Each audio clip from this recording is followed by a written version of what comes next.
big issues out there.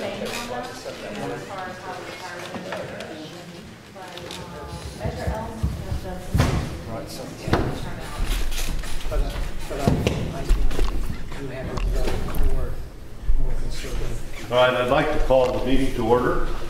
We seem to have a large group here. So first, I would like to go out of the room. We need all of you folks to sign in so we know who's attended this meeting. So, can you pass that around? Just name us. There is one already? Oh, okay, wonderful. Okay, just for clarity, this is a special meeting of the CCR board, and because of the rules and regulations, we can only discuss the one item that's on the agenda, and that's the P-bid, and there isn't any other discussion. So anything else is not during this meeting. You can bring up anything else outside or wherever you wish, but only the board is to discuss the situation on the P-bid. All right? Okay. First of all, we'll have a roll call. Fred, do we have a roll call? I'm sorry. All right. Mr. Sessler? Here. Mr. Lippman? Here. Mr. Dooley? Mrs. Savane? Here. Myself, Buck Camphausen? Mr. Elstrom? Here. And Mr. Ingersoll? Here. We have some other folks coming.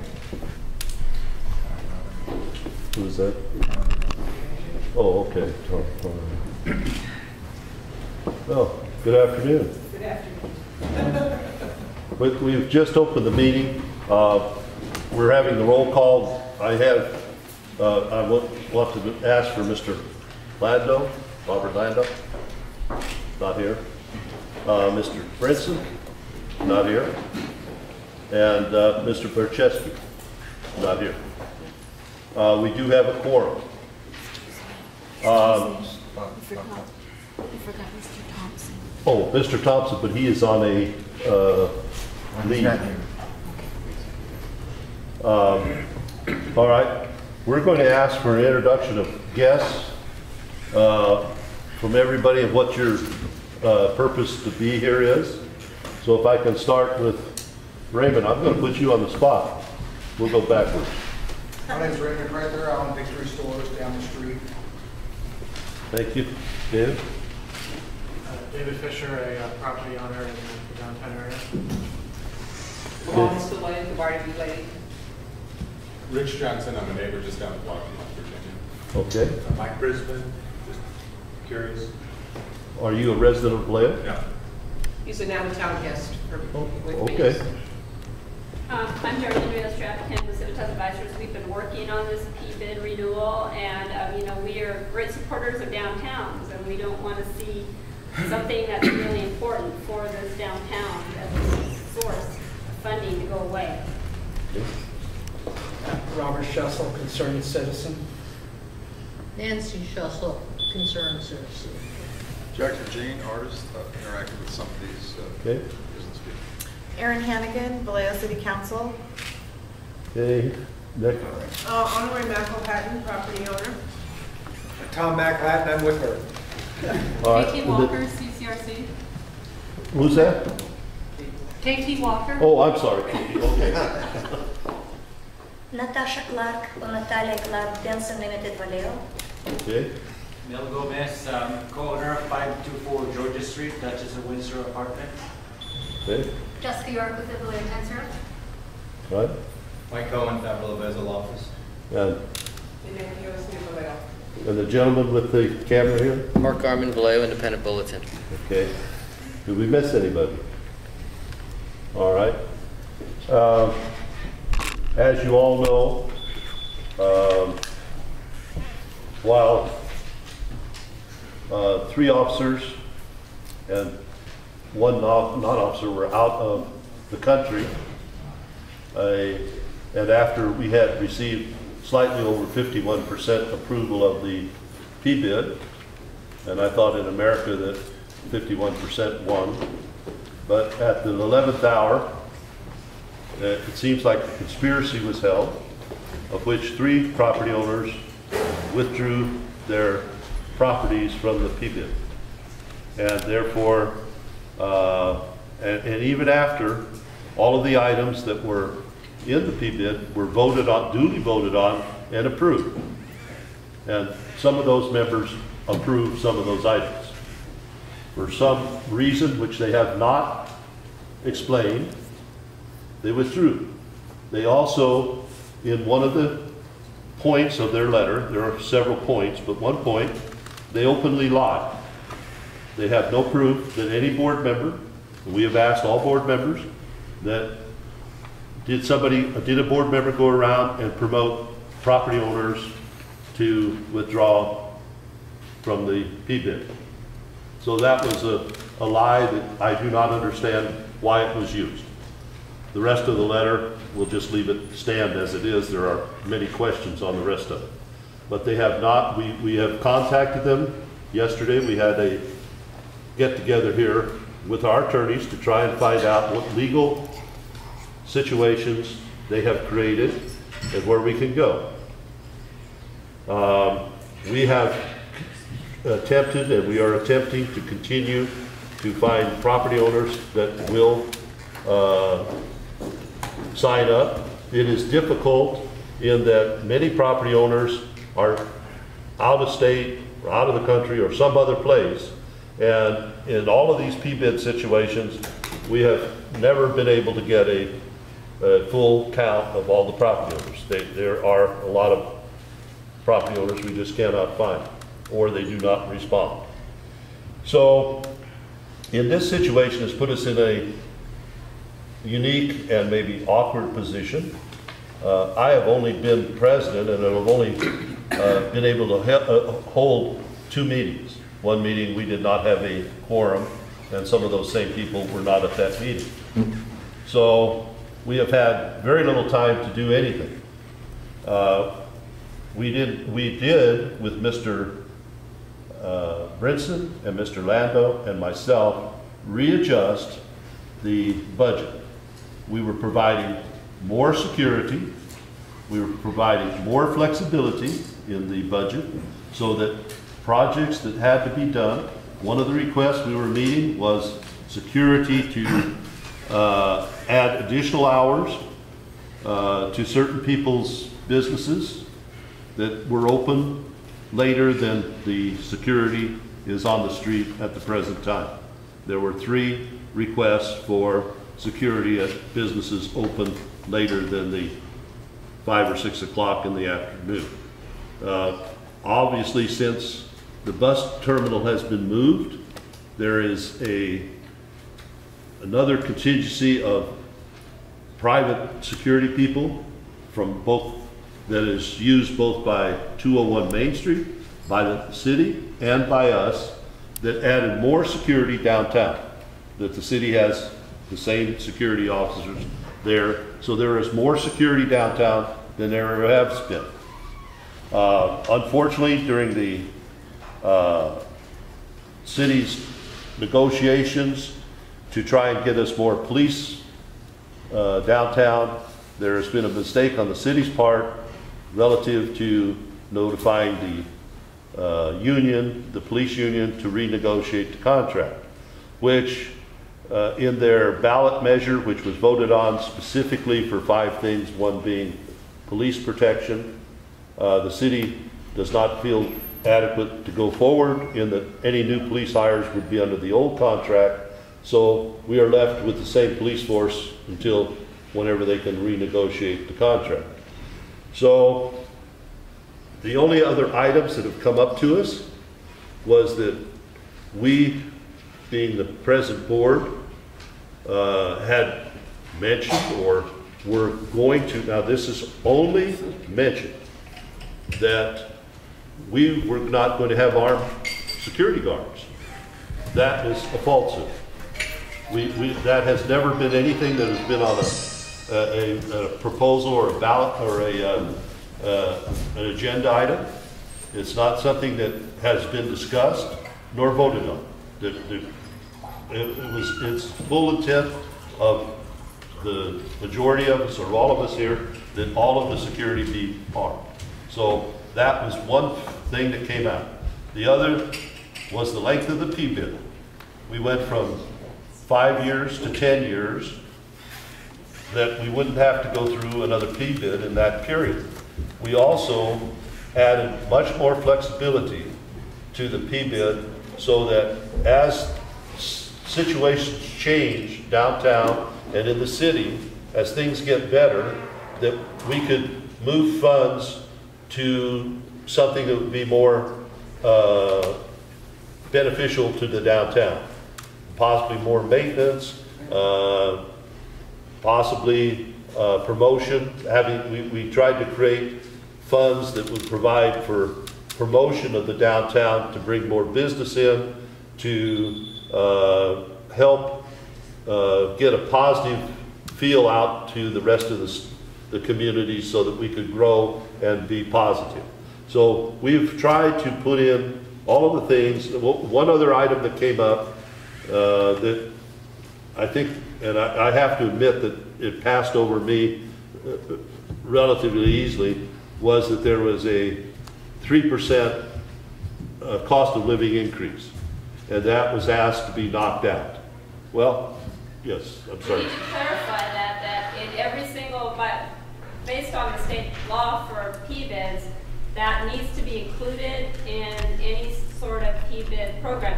Having said that, that has to be included, that you can trigger a 3% increase. However, every year the board can vote whether they want to trigger that 3% or not. So that would not be able to be eliminated from it, but the board can decide each year to trigger it or not based on the state of okay. Thank you for that clarification. Yes, Annette. I think what the current board did was implemented the 3%, but said that it would be retro for 3 years, which would make it 9% for 1 year, if in fact it was not implemented in the previous 2 years. And I don't think you can do that. I think that's what was implemented. But that was discussed at the board meeting. The only questions that were brought up were the situation of these 3 items: the armed police, security force, the 3%, and so those are the only items that we addressed that we would, and the length of the P-bid, excuse me. So those 3, if that is the changes, the consensus of the board here is that we would go through with it.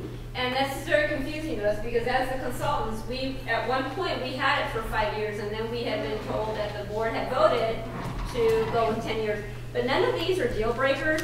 The 10 years could have been worked on. We could have switched that very easily to 5 years.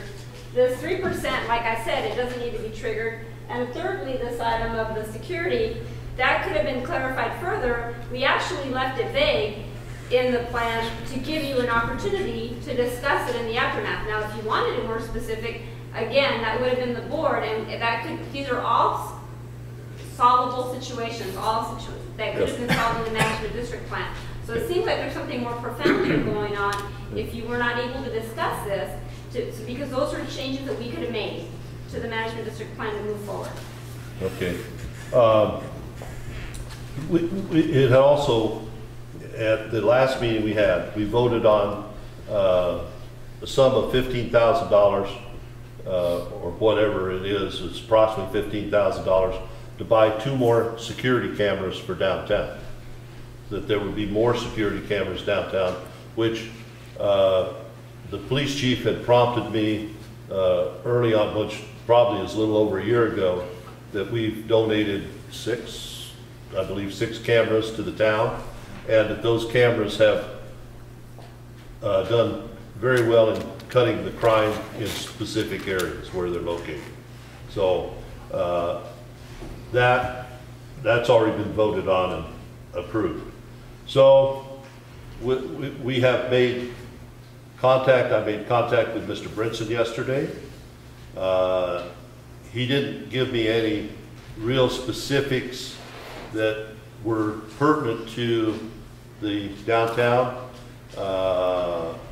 He came up with other ideas that he did not feel that there was adequate representation by property owners. I talked with Mr. Landau, who is a hired gun or paid person on this board by 201 Main. I had a very nice conversation with him because he and I had worked out problems that, as many of you know, that they had been up to 600 police calls over there, and with pressure put on by various members of this board and public officials to try and implement an ordinance to charge for the many calls that were over there. And by his own admission, that they've changed their methods of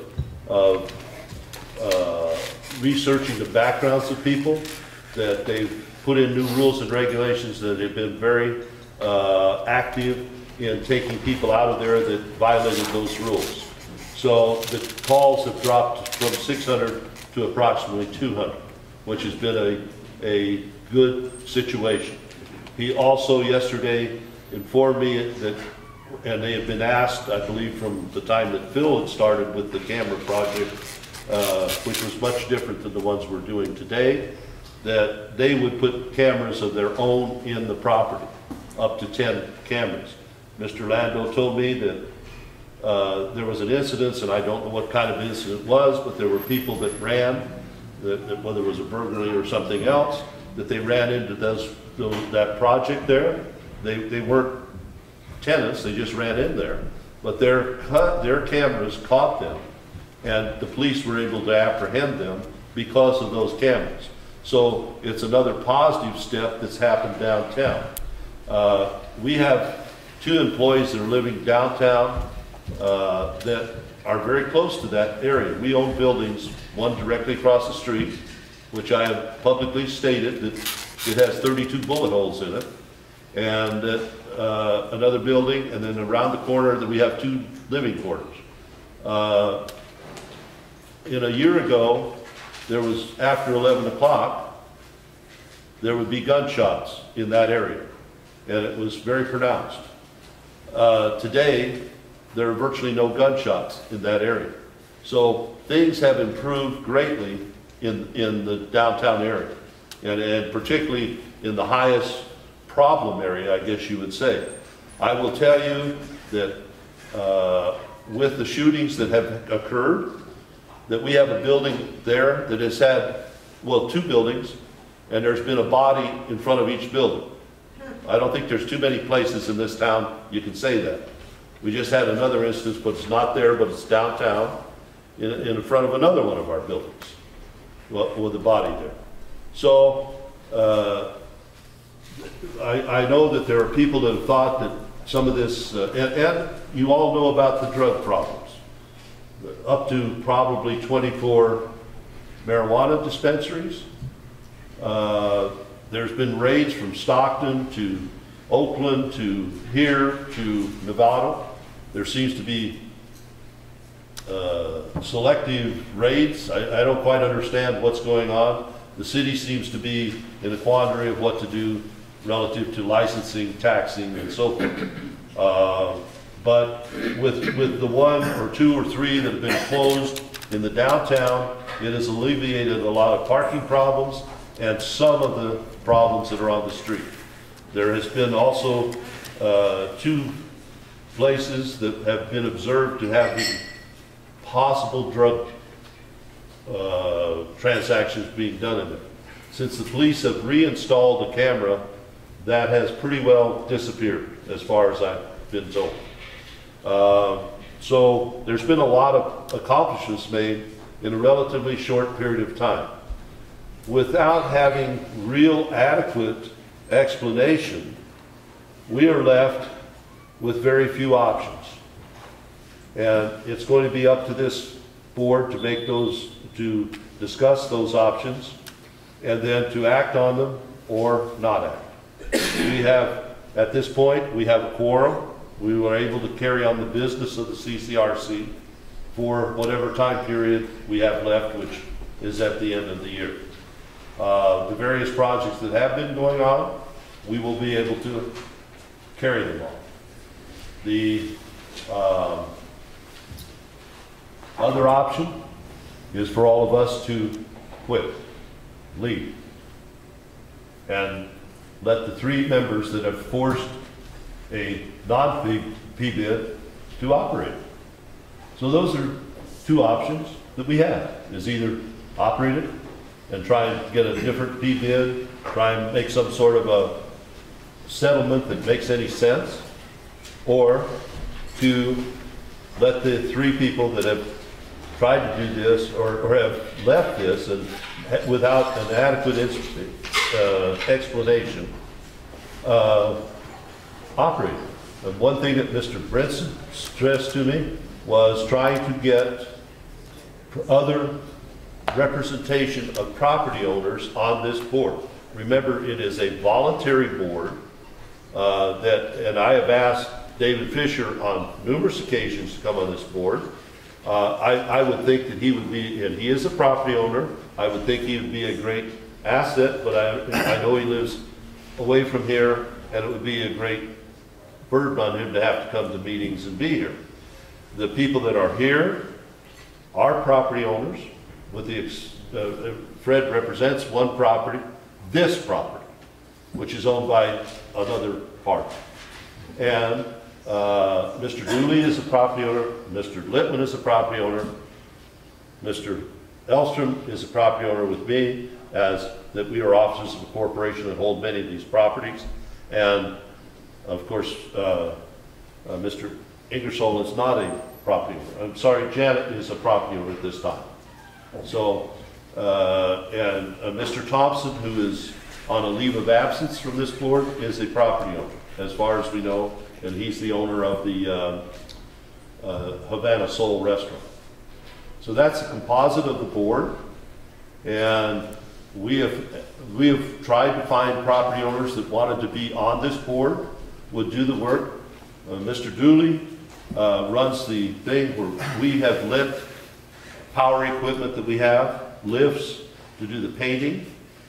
And remember, all of this is voluntary. We have a machine that we have trimmed a lot of the trees. We have taken care of graffiti removal. We have a gentleman who is doing, we have one alley, particularly Indian Alley, that is a problem.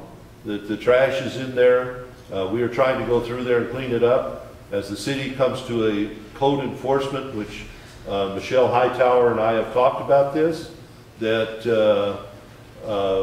the code enforcement would force either some way, and we've talked about taking one parcel. We do own a parcel in there that has space where all the trash containers could be placed, that people would then pay prorated for that use, and all that trash would be off the alley and clean up that alley. It is the worst alley as far as cleanliness and a mess. There are other options, is the city could ask each property owner to cut a hole in their walls and put the trash inside the buildings, as some buildings have. So we're working on those things. So those are the points that are before this board. So as I said, we can only discuss those points. And as I said, the 2 options are there. I'm just going to open it to the board members for any comments. If anybody has any comments, suggestions. Yes. I think, explaining the merits of the PBID and what's contained in the PBID, I think it's beneficial for the audience, but to justify it, it's neither here or there. The PBID was voted by the board, and the property owners or the board member that voted for the PBID in favor of it withdrew his support. There's members, and they withdrew their support when you left the country and Phil left the country. And They Robert knew- left. and Robert left the country. They knew that you guys weren't going to be here. Then they make a list of draconian demands, getting rid of certain board members when they unanimously voted these board members on. So it's, it was an orchestrated event. Well, we understand. If they don't like the board members that are on there, then why did they vote them on there in the first place? So to justify the merits of the PBID, it's really near here or there. There's another agenda that's going on. And from what it sounds like, I don't know if you could patch this up, and because of the timeline with the county and the tax assessor, if we're going to have a PBID a year from now. Those are things that we're still trying to determine through Mr. Lammers and Darling. But, I understand that, and I believe it roots back to 201 Main Street. I understand that they're unhappy because the necessary change they've been made. But you can't put a demand on a PBID saying that an elected official can't be the official liaison to a public board. We have no control over that. No, that's a legal matter that I don't know the answer to that. I mean, that has to be resolved legally. I mean, that seems, their demand, or their one main demand seems to be to get anybody that has any relationship with anybody else off this board. Well, and what that does, I don't know. Other than it's rather unusual that 201 Main Street, which has been the biggest problem property, which now, because of certain efforts of members of this board, has now quite increased their value of their property. And by doing this, they're going to take the value of all of our properties down, unless somebody steps in and is capable of doing what we've been doing. And the efforts where we have a lot of machinery, a lot of help that we can put on the street, and we've done it. And Dennis took advantage of our machine to paint his building. I understand that, but So, how do you take the PBID? How does a board member take the PBID, go in front of the city council and say, I need you to vote on the PBID, but as long as you guys don't show up in an official capacity, and then get 7 votes and say, yeah, well, I think it's a good idea. It's dead in the water, and they know it. So it's a mute discussion as far as I'm concerned. They're not going to. It's a mute discussion as far as I'm concerned. I can't see. I'm not in the minds of all 7 city council people. But how can you tell them, yeah, vote for this, but just don't show up in an official capacity? Well, I understand that, and I think that Annette can probably verify it, or Stephanie Gomes can verify it, that the staff report on the PBID was excellent. That the city was satisfied with it, and that's the word that I got. The staff report went to the city council, but no action was taken. The first staff report that went to the city council basically stated that asked for the city manager to sign the petition. That was the first staff report. The second staff report that was on May 22nd that did not go to the council, that was asked to be continued by Vice Mayor Hannigan. There was no action taken on that staff report. Okay, but there was a positive feel on the first report, is that right? Correct. Okay. So, anybody else have, Robert? Yeah, well, first of all, I think I'd like to propose that we reject this letter, because it doesn't make any sense whatsoever. Robert, that isn't really a letter because it never was addressed to us. True. So I don't see how we can accept or reject. That isn't even a letter, it's a memo. Yeah. And it's I guess it's an internal memo. They have, look, I directly talked with Mr. Lando. He wanted to change the whole management program and said he didn't have time to do it. And that he, quote, was volunteering his time at the request of their board. We have attempted to get to their board. They have not responded. I personally made a call to Mr. McCrae. I made a call to Mr. Lando. Neither one of them have responded. And that is an internal memo on their part, which they have not presented to this board. So I don't see how you can, there is nothing to accept or reject on that. I have a question. Not on the board. I've heard some allegations from Ken about, Speak up, Jen. I've heard some allegations from Ken about people getting off the board. And I haven't seen anything. I don't know what memo Robert is talking about or you are talking about. So That memo so was just sent to Mr. Litwin. It was not sent to anybody else. That's correct. from Lando. So a memo to Mr. Brinson from Mr. Lando.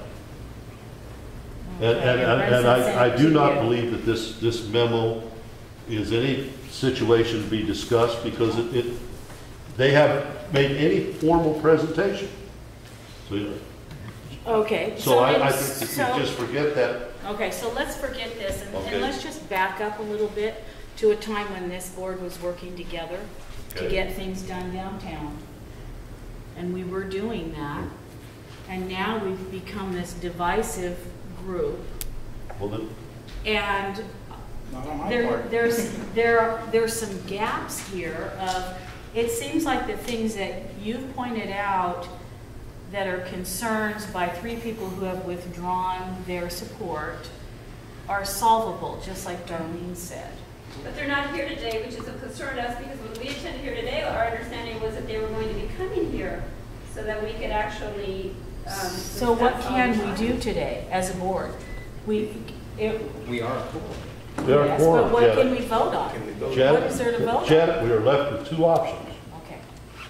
They have not responded to phone calls. They've been notified, duly notified properly, by phone, by email, by all of the things. They know Mr. Sessler has been in contact with Mr. Bercheski. I talked with both Dennis yesterday and with Lando yesterday. And they have not, he said, well, I'm going to rewrite the bylaws. He hasn't, he said, I volunteered to do that for his board. I just said that. And we haven't gotten anything from them. So what are we voting on is my question. Look, at this moment, we are left, if they do not do anything, we are left, they have withdrew their properties from the PBID. So they brought us below the 50%. So all we can do is operate this board and the CCRC till the end of the year. Okay. Then we're out of money and we have no new PBID. It's gone. Or, as we're sort of feeling, that they want absolute control of this board. That they want to get rid of everybody that's on this board. And why are we feeling that? I haven't gotten anything. Just You just said read that. You read it. But it's one of those things that yeah. Yes. Maybe the memo should be read out loud so we know what it says. What? Yeah, I think Okay. that's a bad idea. All right, David, we will do that. Do you want to read it out loud, Janet? Or do you want me to read it? Sure, no, I'll do it. Okay, go ahead. Let's see. So this is from Dennis Brinson to Robert Litwin. And it came to Dennis Brinson from Robert Lando. Dear Dennis Brinson, it seems to me that based on the concerns expressed by my board and the others that have withdrawn support from CCRC, the following would need to occur by the City Council's meeting on June 12th in order to prevent CCRC from terminating. I would need to revise the management plan and the CCRC bylaws in time for them to be approved by a special meeting of the CCRC board on Tuesday of next week, with notices going out, not later than tomorrow. Assuming getting a quorum would be possible, that would be the only way those documents could be submitted to the council by the 6th. After the management plan is approved, the petition would need to be recirculated. I'm not certain of this, but I was under the impression that the petition is based on a management plan. That would also require that staff and the council be willing to agendize the matter without the fully signed petition. To do this, I would need to get Word files from both the management plan and the bylaws before this weekend because I'm not a good enough word processor to work from scratch. And those were sent to them. Those were sent to Mr. Lando on Friday. I would be willing to undertake this if we get definitive word from the city and Buck that they would support this effort based on the demands for the required changes. The specific changes required to meet the requirements of my board and the others are as follows. Number one, the management plan would be amended as follows. Reduce the term of the life of the PBID to 5 years. Number two, eliminate the 3% escalator. Number three, require that CCRC keep armed security at its current level or greater for the life of the PBID. Number four, require that the cleanup, graffiti, and maintenance functions of CCRC be supported at current levels or greater for the life of the PBID. The bylaws of CCRC be amended as follows. Reduce the number of directors to 9, eliminating the at-large directors.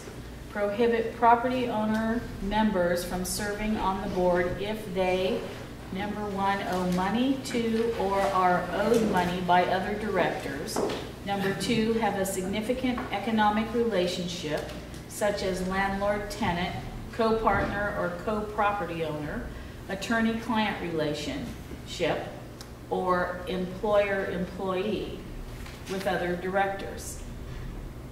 Prohibit landowner representatives from serving on the board if they have relationships with landowners other than those they represent that would disqualify them from serving on the board, or if they have such relationships with other landowner representatives. Provide for a special election to be held not later than the August meeting of the board to fill the seats of directors no longer qualified to serve. Provide that no elected official could be an official representative of the city to the board, and that the city's representation would be the city manager or a member of city staff designated by him. Bob Lando. We discussed that on the telephone. He said that he would be working on it, that he would present it. We have not had a presentation. I will back up and tell you that KT had called me when we were out of the country and told me that there was some problem. They thought it was with Dennis. I made a phone call to Dennis from Europe.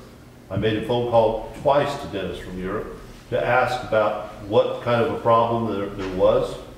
We thought everything was the way it was supposed to be. I had talked with Mr. Sessler from Europe. I talked with Mr. Litman from Europe. He was in a different part of Europe than we were. Well, but we see the concerns are placed here. I think the concern we have today is, I wonder, because they mentioned in this memo that they were planning on being here today, and now they're not because they hope to get a vote on some of these items, which I'm not saying these items are warranted, but at least there could have been a discussion about them. What has happened that they're not here today so that we can discuss these items and clear the air on it? Darlene, we don't know. I'm just telling you that I called Mr. Brinson twice from Europe. He did not return my calls then. He only emailed or called Mr. Litman. Did he call you? No. Okay, so nobody else has been able to. Yesterday I did talk to him, and yesterday I did talk to Mr. Lando, as I told you. Right. They put in this memo that Tuesday was the time for a meeting. Here it is, Tuesday. We've called the meeting. They have been notified. I cannot answer you why they are not here. Fred?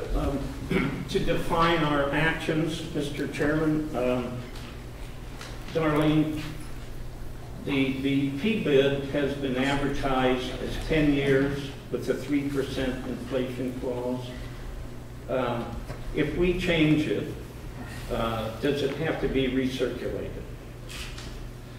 those are changes that can be easily made into still into the management district plan. No, for the sake of continuing on to the ballot stage for next Tuesday, we would change it, but yes, you would be on file with the city clerk. You can make those changes and still proceed forward. But you cannot eliminate that 3% for inflation rate.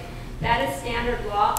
However, you can put in a clause into the management district plan that you will not be voting, that it's part of the management district plan, but that the board will not be voting for it every year or two, Well, forget that. How can we recirculate it in order to save the thing when we represented to some of the property owners present that it was going to be a 10-year plan? Now, we're willing, I was never for the 10-year plan. I'm not trying to be a hero. But on the other hand, this board seems to be willing to capitulate to a 5-year plan. Now, is it fair to the property owners who already signed their petitions that we change it? Well, it's certainly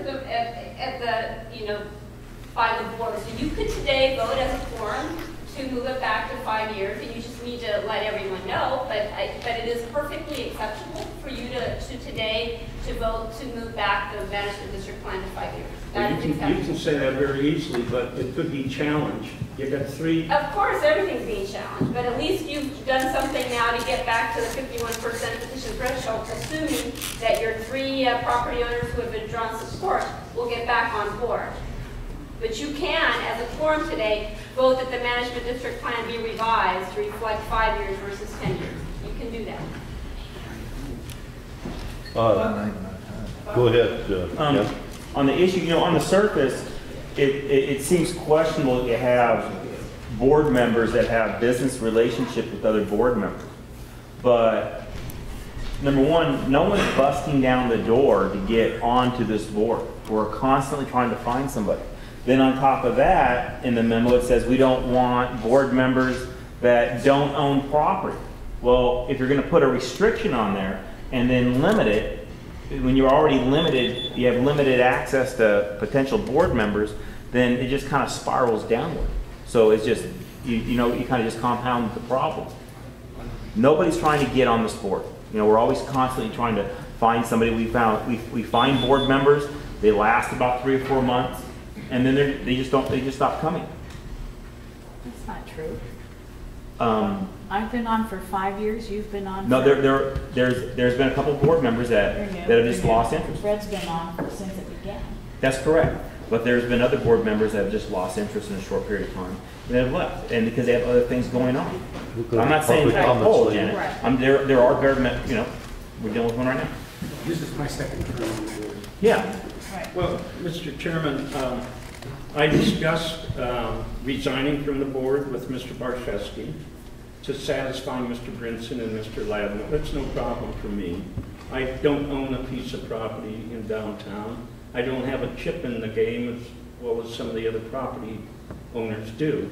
I'm kind of a relic at this point in time, perhaps. But on the other hand, my interest in downtown Vallejo is to keep it as clean and as safe as possible, because as we bring outside investors into this community, particularly the ones that I work with, they ask me to drive them through town first. And the question is always why, and they say, as your downtown looks, so does the rest of your community. And this is the type of community that investors want to invest in. Now, the CCRC, through the efforts of Janet, who's been president for quite some time, the downtown is the cleanest I've ever seen it, and the patrol is working very well. Unfortunately, we're on the verge of having to give it up.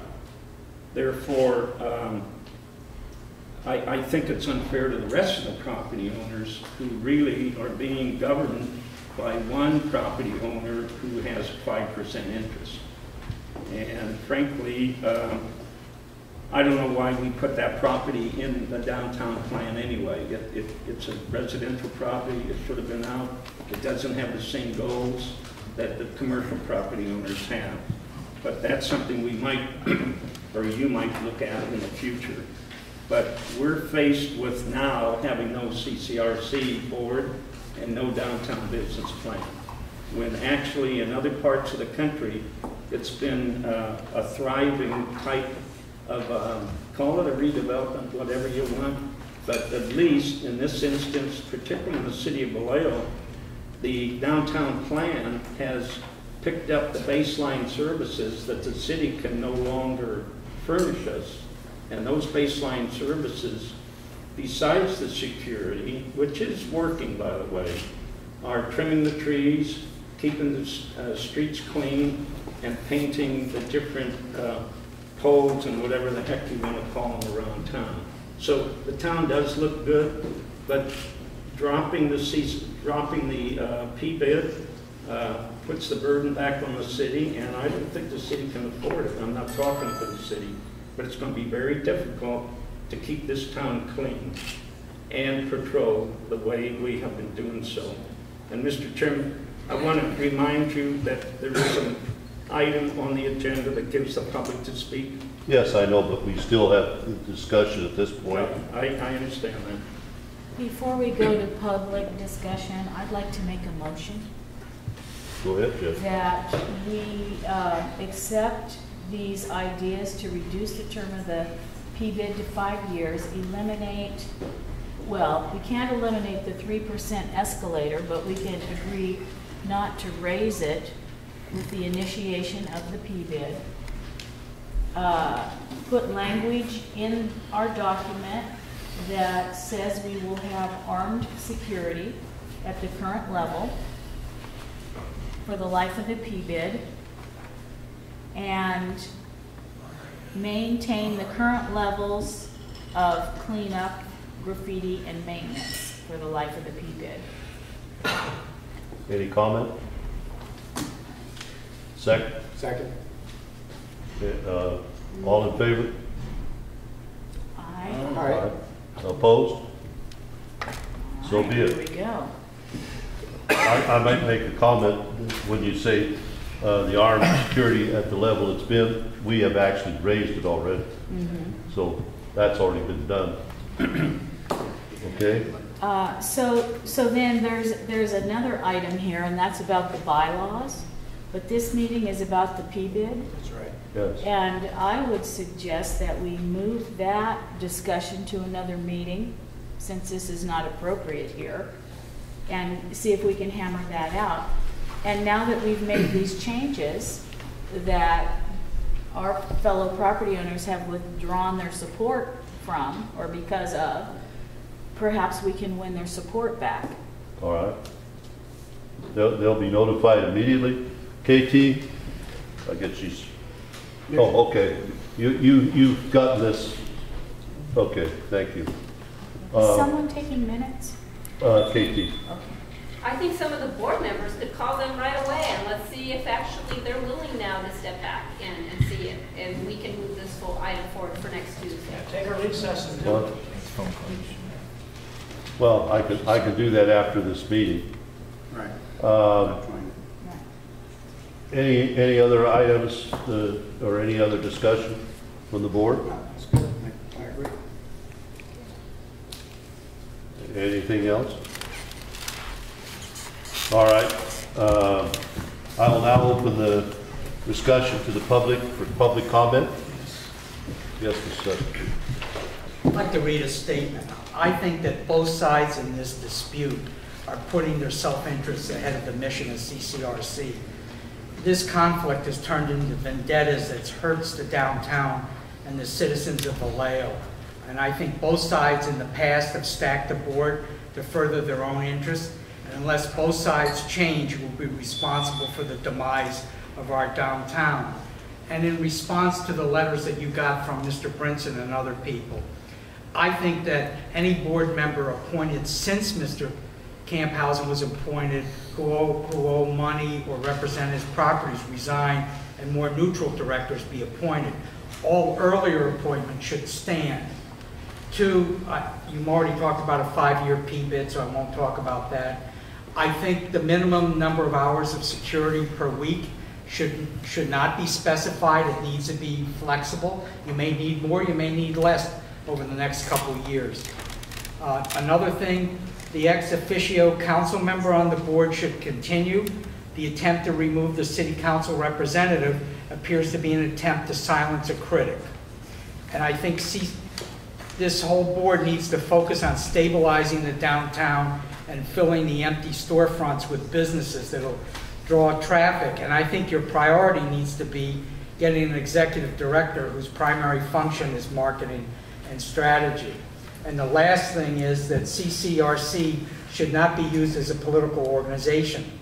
The letter that they sent to CCRC indicates that political agendas have been inserted into CCRC. And I ask of you, Mr. Camphausen, have you become involved in the proceedings to recall members of the city council?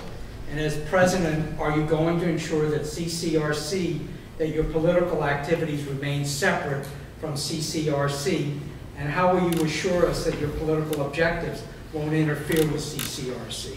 Well, first of all, my political objectives should have no bearing on CCRC, whether I'm a Democrat, Republican, Independent, whether I'm voting for somebody or not voting for somebody, whether I'm interested in any recall or not interested in any recall, really has no bearing on what this board does. I can't influence people to do anything other than what I personally want to do, as it is with you, as it should be with any American.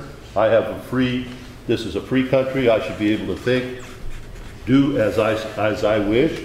It's the same thing as any of these things that have been brought up by the attorney, that putting in all these various things, that any kind of, virtually almost any kind of relationship that you have, whether it be a business relationship, a financial relationship, attorney relationship, all of these relationships, people go through life with lots of relationships, particularly when you're dealing with people that are in business in a certain area.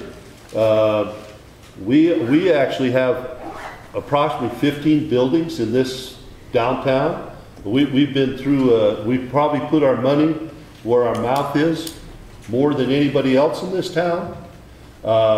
We are doing extensive remodeling, earthquake remodeling. This is one of the buildings. Take a look. We just brought a brand new tenant in here.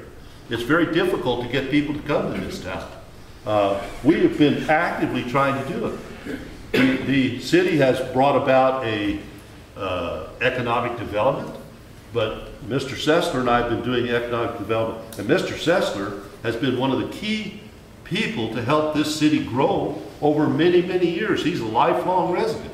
So there's always going to be, I've used his services to write leases, to find tenants, to acquire buildings, to acquire financing, to do lots of things. So anybody that's working in a business atmosphere is going to have many contacts and many things and many people to work with. And that's what America is about.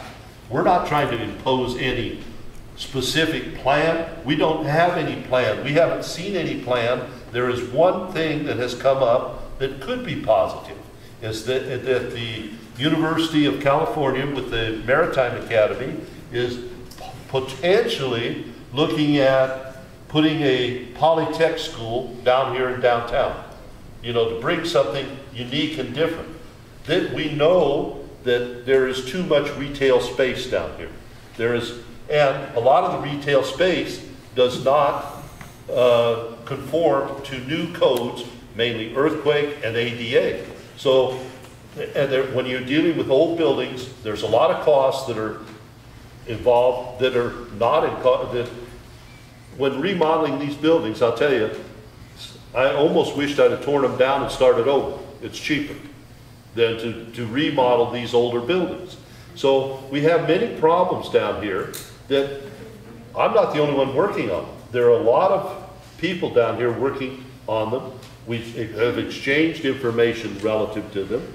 And this is the way America works. So restricting relationships and asking for personal political thoughts, to me, is very un-American.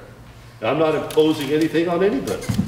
So, yes, Mr. Sessler. Can I answer one of your positive questions? Bob, this is the first budget that we've passed in all these years that includes $60,000 to hire an executive director who will do nothing but do promotion and advertising in the downtown area. That's in addition to $22,000 that's been set aside for the administrative activities, setting up the board meetings and notifications and stuff like that, which KP has actually performs at the present time. I don't think any property owners present have ever seen the budget, but there is $60,000 in there. We want to work directly with the Economic Development Department of the City of Vallejo on the use and activities that money can be spent in the best interest of the property owner. So I wanted to let you know that we are doing that. We've interviewed a couple of potential, I call them executive directors. They may be private contractors, I don't know. But we haven't found anybody yet that satisfies my particular standards. But I am working with somebody right now, hopefully, that could come in, and this would be a good thing for the city, because what we might be spending $60,000 for this year might not produce results for 2 or 3 years down the line. Yes. Thank you. My name is Lamar. A couple of things. One would be a question. The 51% is that of the board members or of all the property owners? Property in owners. this district? Property owners.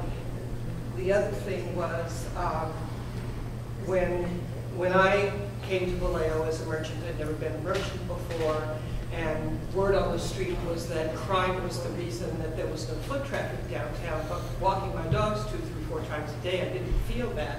Although in the middle of the night, windows are broken, cars are vandalized, and that kind of thing goes on. Seems like the more vacant buildings there are, the more crime grows. So I think those things are connected. And my feeling is that downtown, the reason there's no foot traffic is because there's so little to come down here for because of all the vacant buildings.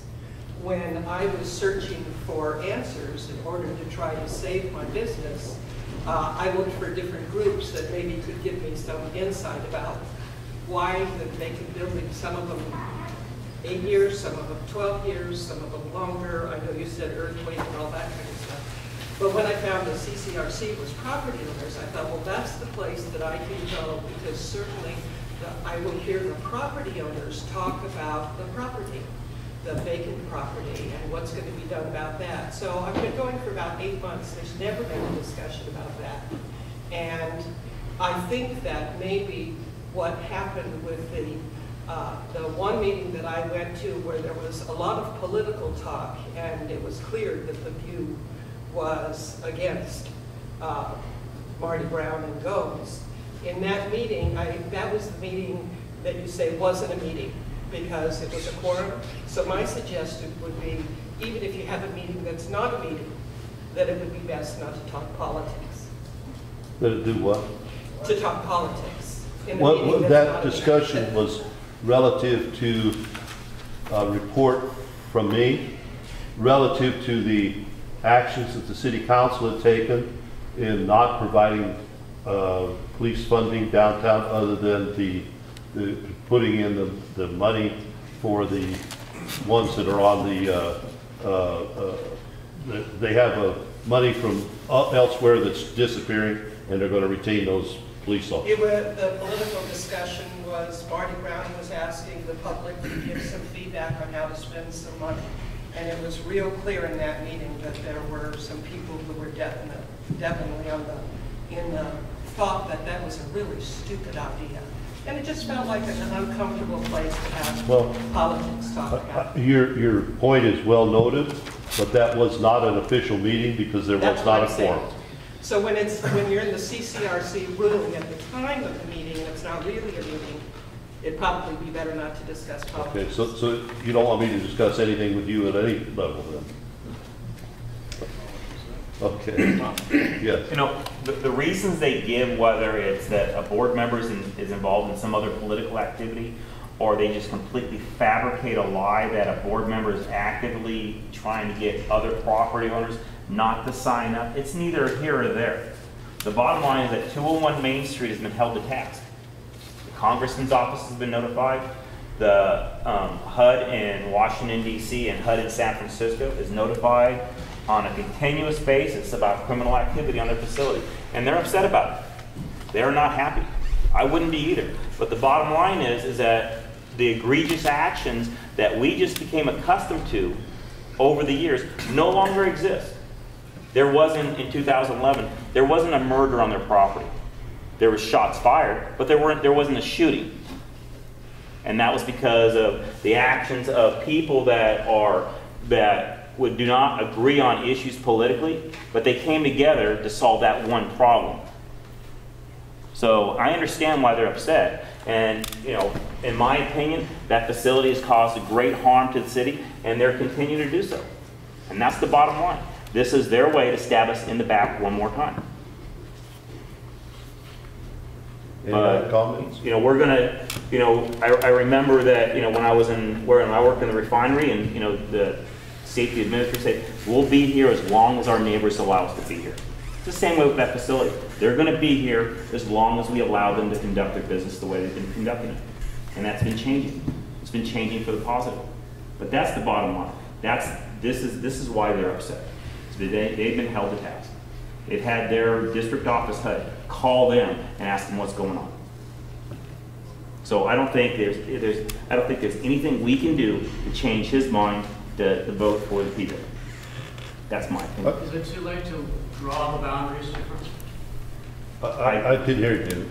Is it too late to draw the boundaries differently, as was suggested? Oh, Darlene would be the only one that could answer that. It's not normally how we want to proceed, but if that's what it's going to take, I mean, I was actually looking at that right now, because actually that property is right on the. Yeah, it could be easily cut off. It is not the preferred way, but that actually could be an option if that's really what it comes down to. Now I'm looking at Barchesky and Brinson; they are in the middle of the district, so it's more. It's not as you wouldn't really want to consider that. But the Lando property is right on the outskirts, at the end of the boundary. So it is something but for you. It wouldn't be fair to the rest of the property owners, because by eliminating 201 Main Street, which represents what, 10%? An enormous amount, and they contribute a lot of funds to the area, and they're probably When you take that much money out of it, yes, then you place the burden back on the other property owners. you're correct. And that's considering not you're fair. claiming that they're one of the reasons why you probably need more security is what I'm hearing. I don't know if that's true. So that's interesting that they will no longer need to contribute. And See, then it wouldn't be fair, because we'd have to reduce the budget. Right. And we'd have to reduce the security budget, which is currently $89,000 a year. And so it wouldn't be fair to the rest of the small property owners particularly. That's a consideration for you. Like Okay, you're absolutely correct. Although in 2014, if we could ever revive the thing, because actually 2013, it's all over with. There's no way we can breathe any air into the PBID at this point in time. Well, at this point, it's really important to try to salvage it, because it's going to be very difficult for you to start all over to the process. And you've already spent funding to get this renewed, and if it goes down, then it's going to be much more difficult. So the idea right now would be to try to see if we can reach some type of a settlement, some kind of a negotiation with those other three members to be able to move forward, so that you don't lose momentum that you have now in your downtown. The settlement is to reduce the board of anybody that works for Mr. Camphausen and myself, and I'm willing to leave the board. Well, that's the bylaws. I think that right now, I think the key is to call these gentlemen and see if, just based on the decisions that you've reached today, if maybe you can get them to agree to move forward. I have no idea, but I think it would be worth it for you to try to see. We've already said we'll do that as soon as. So I think right now, Janet, you've spoken about not moving in that direction of the bylaws to see if that can be put at bay for the time being. Right. And Well, they said that they would present it, and that we don't have anything. We did not, as I've told you. I've made 2 calls today. We have not gotten responsible. And Fred has talked to Mr. Barczewski, who is wavering. Is that correct? If that could be a rumor. Okay. Wasn't there a possibility of regaining percentage points from people that have not signed? I mean, that's still, I mean, that's a... We are looking at that, John, but it's the thing that I expressed. It's very difficult to locate some of these people. There are two people, I believe I've heard two people that are very sick that we cannot talk to. They're in the hospital. One of them is near death, as I understand. So we do have a problem locating property owners. As you all know, these are weighted property owners, and their percentages mean a lot. And of course, Lando's property is like 10%. So trying to make up that 10% deficit is very difficult because you have so many small property owners that it would take a lot. And I think KT knows that situation well. KT. You know, from looking at his letter to the one right here, it says, this is to Dennis from Bob Lando. It says, it seems to me that based on the concerns expressed by my board, this is the Solano Affordable Housing Board. From that statement, it sounds like they might have made an action that they didn't get a motion from their own board. So they might be withdrawing without the support of their own board in Fairfield. So it just... Any other public comment? Anybody else have anything? Well, in response to what Fred said, yes, it would be unfair with what was published, but then you have to do a balancing approach. And it may be more unfair to can the whole thing. So yes, there would be some element of unfairness, but I think it'd be worse to just can the whole thing. So you have to do that balance. David, would then you recommend that the way this item is written, that virtually take everybody that's here off the board, well, virtually everybody. So would you recommend that we all resign and, but this would keep the P-bid alive, keep this alive, and they operate? I think this thing about relationships between people, again, it has to be balanced, and there's some perception involved here. I mean, obviously, you and Phil are very close. You work in the same place. You see each other every day. Maybe they have a point that maybe one of you should resign. But if you have a relationship that's just a business relationship where you hire a friend to find a property for you, I don't think that elevates it to the point where they should be concerned. If they are concerned, they're wrong. But maybe as a measure of good faith, either you or Phil should offer your resignation as soon as possible or effective at the end of the year. Because that's the perception thing. I don't think there's a problem. I don't have a problem with both of you on the board. I think you guys have been doing great. But if these property owners are going to kill this whole thing over the fact that you two are on the board, one of you should fall on the sword. But David, it is only that. It's a relationship. John works with Robert and I have relationships on properties and so forth. He's doing property management. It's a level. If there's three people that work together on a daily basis under the same roof, you know, I think that maybe is a concern. Like I said, if you hire Fred periodically, I don't think that's a concern. Well, they have made it to the point where they won't talk to us. We're coming to a deadline that, as I understand, tomorrow is the deadline that we have to have anything into the city for the city council meeting, which is on June 12th. That the only other alternative we can do is that all of us resign and that they take this board. And that still keeps it, if that's to the benefit of the city. You know, that I do not know how they're going to do it. Dennis is the only one that has the experience. And all three of these people do not live in this town. They don't have an emotional attachment to this town. Dennis's family has a long-term relationship in this town, but none of them live here. None of them are on the street every day. Again, I respect all you guys. I think you're doing a great job, but I don't want to see this thing fall down. Now, Fred has gone on record that if it's going to save this thing, he'll resign. And I think that some of you guys have to stand up to the plate and offer the same thing, because I don't want to see this thing go down in flames. And again, I think you guys have been doing a great job, but I think you gotta step up to the plate and Well, tender your resignation. let me put it this way. I have never had a situation where somebody doesn't have the courage, nor the integrity, nor the guts to pick up the phone and call, or to ask for a meeting, and to do this at moments before the city council, present a letter that we know openly has a lie in it, to bring up things that are not relative, and try and make, and put us in a situation to either close this board and let the PBID die next time, nor would I want to work with people that don't have the courage, the integrity, the care. They were not thinking about you. They weren't thinking about the other property owners. They were only thinking about a self-serving situation. Absolutely. So, in my estimation, if I'm going to have all this board and they got all these kind of rules that I really consider sort of un-American, fine, let them do it. I have a lot of, this is a voluntary situation. I have a lot of other things to do besides this. I spend a lot of time, as Janet knows, you spend a lot of time, as everybody on this board has. You spend a lot of time doing things.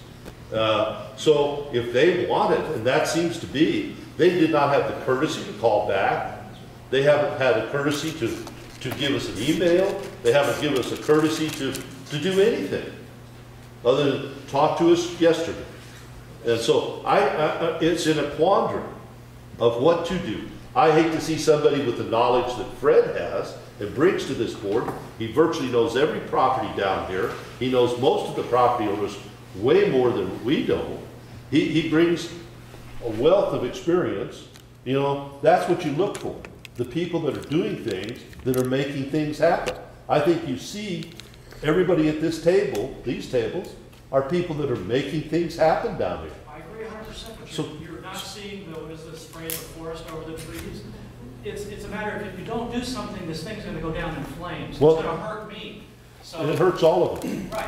So you guys have got to make some adjustments right now. You got to show some good faith to some people who don't have the guts to be here. But that's politics. Welcome to politics. And you've got to step up to the plate, and you've got to, right now, one of you, Phil or you, should tender your resignations. I would like you to stay, but if it's going to cause this thing to go down in flames, by all means, like Fred had the guts to do, you guys should have some guts too. And one of you should tender your resignation right now. Well, I think that has to go to discussion. You put something on that we've just put on there. I believe that, you know, if I'm going to ask for Phil, or Phil asks me, or John, or I can't tell Robert what to do, I can't tell Ken what to do, but certainly I'll resign if that's what it takes. If you feel that's what it takes, wonderful. I don't want all of you to resign. But I think that Can just I- where there's a perception. I haven't got to say anything yet, okay? First of all, you're looking at a situation here where you don't have just a bunch of board members that have a proven track record of arguing at every meeting, okay? That's not the way we operate. We have ran that budget every year diligently. We have saved and squandered. We have transferred funds from last year to go on to this year's budget so we can do more, the $60,000 for the, why should we suffer? We're not the ones that, when we left for Europe, did we push a little bit hard before we got out of town? Yeah, because when we left, we wanted to know it was done. And as far as I'm concerned, it was done. The rug was pulled, I'll stop for a second, David, please. The rug was pulled out from under us in the 11th hour. Now here, we're gonna suffer for this. Do you know how many times, I mean, we wheel our equipment over to put up Christmas decorations in the past. We pay out of pocket for this stuff. We're constantly doing alarm calls in the middle of the night, replacing windows. It's not like we're out there squandering to benefit our best behalf. That's not why we're here. And I have no problem. I will resign right now. I will get up and walk out the door. Stop for a second, Bob. Okay, but that's not the issue here. The issue here is we've been misrepresented by 3 properties owners who have pulled the rug out from under us, and we're going to suffer for doing our jobs? I don't think so. Well, it's not that. It's the whole city's going to suffer. The property values are going to suffer. And we are in almost a catch-22 situation. Yes. I applaud what you guys have done. I think with the security and the decorations and the community that you've fostered, I think it's awesome. I do agree. And so I hope you feel appreciated for that, because you are the downtown. That being said, there is a legitimate concern when all members on the board have a fiscal relationship, some being subservient to others, and each of you do. And that is a legitimate concern. I understand your defensiveness, because again, you've worked really hard. But I still don't hear that you're getting, let me finish my point, is that it is,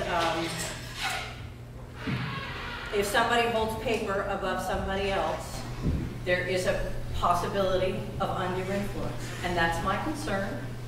I think it's a concern of other people. And I think this is a fair forum to talk about it. Are you a property owner here? I am a taxpayer for Vallejo, so I have a vested interest in this, and I think it's a legitimate question. But I think what the point we're missing here is that the people that are making these demands, that are having concerns about you saying having undue influence, they're on the nominating committee. Yeah. They said, hey, John, do you want to be on the board? They said, yeah. So John comes on the board, and the people that are saying we have these concerns vote unanimously to have John on the board, and then they turn around a couple months later and say, well, no, we don't want John on board. Well, you can't have it both ways. I think they're just using it as an excuse to scuttle the whole P-bid.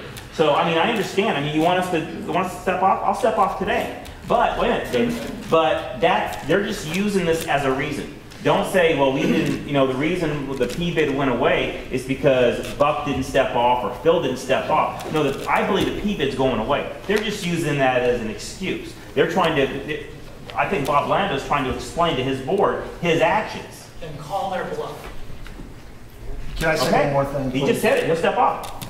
No, what do you mean call their bluff, David? Well, I think that those who have a higher level of perception of this cronyism, there should be resignations to eliminate that. Not if there's 3 people that have that higher level, all 3 maybe should not go, but 2 perhaps should go. Their concerns about these lower levels of cronyism, I don't give any credence to that. Dave, here's one of the situations, okay, and this is what people fail to realize. You know, I haven't gone on a trip to Europe. The first time I've left the office to go away on a trip, okay, because of the circumstances and being able to do this. Normally, I'm the sounding board for him, or the sponge, more so. He's always going to be the sounding board, okay? But I've got to be at these meetings to represent him when he's not here. That's the whole total setup. One time have we ever schemed to do anything other than to do something better than the way it's been done? And I know it's perception. You know, you guys should get the award for doing great in downtown. But these 3 people control this whole thing. And how I despise that, that's not the point. This is politics, and you got to deal with it. And because these people have the political control, let's get rid of the perception of cronyism. 2 of you should draw straws for all I care. Draw straws and resign. David, I would not work with this type of people after what they pulled. This is not the kind of people, they've shown their true character. When people do that, there's character flaw in all 3 of them. And they showed it loud and clear. They've showed it by not returning phone calls. They showed it by not being here. Now, you are giving us the situation, and I don't know what the other opinions are, but if all of us leave, then it's up to them. You know, I wouldn't give them that. I think there's some legitimacy here, and I've offered you what I think you should do. Draw straws, the 3 of you who have the higher level of a perception of cronyism. All right. Well, we have that. We have your input. Maybe we should go on and listen to others to see if there's other thoughts. Robin? No, you know, I think this whole thing is absolutely ridiculous. These people are unprofessional. I would have a hard time serving them on the board and knowing, but I'm a property owner. He had nothing to do with my property. So, you know, that's out. Downtown, nothing to do with that. I work with them, trying to help them get some tenants into here. Well, I'm sorry for doing that too. But, which, by the way, I might add, has completely filled 428 with good, reputable people who live downtown now. Okay, that's 8 units right there. One of them happens to be 9 units. One of them happens to be the school superintendent, okay, that lives in one downtown area.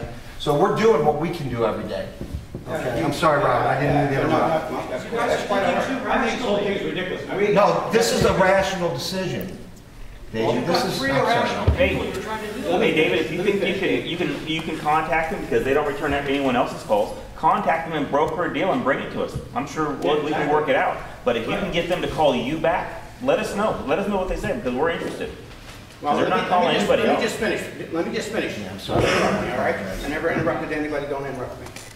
What I'm trying to say here is what they did. At the end of the day, if that's what you're stuck with, these 3 guys, you got a mess on your hands.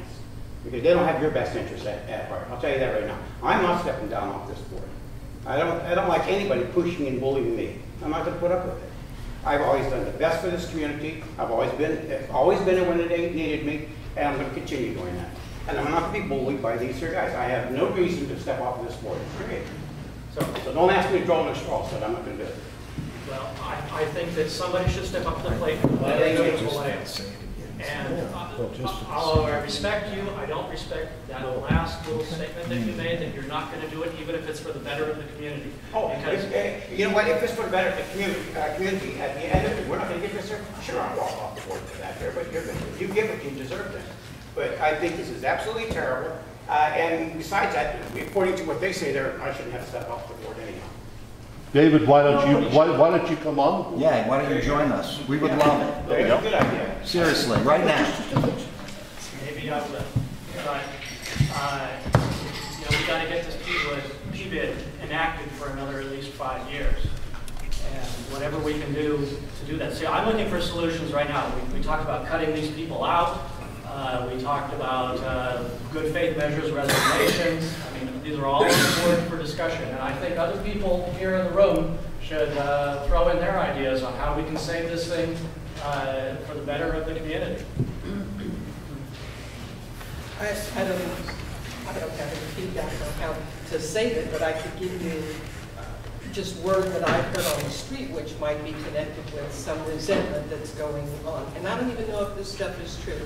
But from what I understand, for instance, just here on the board, not Fred, that 2 people own part of one of their properties, that you own another person's property, that you own the mortgage on another piece of property, and that somebody else works for you. So it's all sort of connected. We own 15 pieces of property. We've financed another 2 or 3 downtown. And we have 2 or 3 that are outside of this all the district. members on the board. What's that? I thought all the members on the board were connected to you in this property way or financial way. That is, most of the people here are, with the exception of Mr. Ingersoll. That is how the town has grown. That's how things have happened to get fixed up. And that's how a lot of things is have happened. What is that? And that's what I hear in the street. All right. Is there anything negative about that? Pardon me? Is there anything negative about that? I'm just telling you when I hear resentment. Everything you heard is true. Okay. Absolutely true. And maybe it's connected to that. Well, let me ask you. Nobody else has put money in downtown. One man bought a building we thought would not be saved, and he's done it. He stepped up the plate. The corner of Sonoma and Virginia. And it's a beautiful job. The building is about to be occupied. You know, we have some buildings. The city lost papers on us twice on one building that we're trying to get prepared to lease. We've asked the city for things like a toolbox to help us promote the downtown. Fred and I created a toolbox a number of years ago so that property owners that had buildings could give reduced rents, put in tenant improvements, give the tenant anything, bring people to this town. Every time I've approached even the new economic development person, oh, well, we're not going to do that. We're not. All I ask for is don't give them a 30-day approval of tenant improvements and give them no fees for tenant improvements. Something simple. Give something to get something. trying to find a way to market this downtown, to bring people down here. We're going to extensive amounts of money to fix these buildings up. And the earthquake standards that Janet's went through, that we've gone through, it's amazing what we've had to do. Well, we have good buildings. You can see we've changed the downtown, making things. I'll tell you one thing that's really worked to fill that one building up is secured parking. We need more secured parking downtown because people don't want to leave their cars on the street because they get vandalized. What's that? Like the black building there looks like a prison. It looks What like black building? The building with the 9-foot, 75 feet long bars in front of it on Georgia Street. You're talking about this building? Well, you know that building is going to go through a lot of, there's probably about $2 million worth of retrofit that building needs. You know, we have to secure the building. Just look at the front window out here. Just broken the other day. We constantly have put up with broken windows. Constantly. That isn't cheap. Try and repair one of these things. Okay? We have it all the time. Let's get back to how we're going to get 51% and get this thing done. Forget about all the good you've done because you've done a hell of a lot. I love you for it. But hey, let's get the 51%. Well, I'll tell you, David, you're right at the point, and I think we have the time to tell what we have done, where we think it could go. I don't mind being off of this board, and I know that if I leave, you're going to have most of them leave. Then I would just as soon let them run it. Yeah. Let's see what they can do. If that's their, and it is unbelievable to take this board and do what they've done. We've actually helped them, even though Mr. McCrae doesn't like it, but his property's gone up in value because of things that have happened. But he's going to take everybody's property down. So I am willing, if Robert doesn't want to get off, Fred's willing. I'll get off, that's fine. Okay, John? I wouldn't work with them anyhow. Yeah, so I wouldn't either. For the same reason that I don't want, you know, this higher level of perception of cronyism, I don't want those three running the board either. Well, they will be. Well, you got to have the one way or the other. But I'm not going to have those guys dictating terms to me. That's right. It's not going to happen. These guys don't live here. They have brought nothing but despair into the city. What have they given to anything else in this city? Nothing. If we can't deal with it at the board, let's redraw the boundaries and get rid of it. Well, we can't do it. We don't have time. So in order to save the P-bid, which we're all for, whatever's to the betterment of Vallejo, okay, let them run it. Then you as property owners, if you don't like, we're going to take care of our buildings. I have no question. One way or another, we're going to take care of our own buildings and move forward. And it gives me more time to do it than to worry about the rest of this place. So if that's what they want to do, and they're just outright cowards as far as I'm concerned, how do you deal with it? They just don't respond. So their word isn't good. They told me yesterday they'd have these things. We told them we'd have a meeting. They're not here. So fine, you want us all to resign? It will save this P-bid situation. Let me tell you that Dennis and Mr. Landville asked me to be president. I had no intention of being president. I travel too much. I'm in too many places. They personally asked me to be president. Maybe it's a setup. I don't know. But I don't, at this point, if it's to the betterment of Vallejo, fine, I'm gone. And it relieves a lot of pressure on me because I don't have to worry about the downtown. Nobody better call me about their problems in their other buildings. But we've had them all the time. People that we didn't think would cooperate have asked for help. They've asked Robert and I to come in. Can you help us on construction? Can you help us on getting tenants? We've had 3 or 4 people. One woman who has been a real problem on Georgia Street asked us for help. She said, you're the only guys that can make this town grow, that you can make something positive happen here. That's true. And that's what we're trying to do. So they have put it into a situation, okay, they're playing a tough ball game. They want it. They won't even come here and express anything.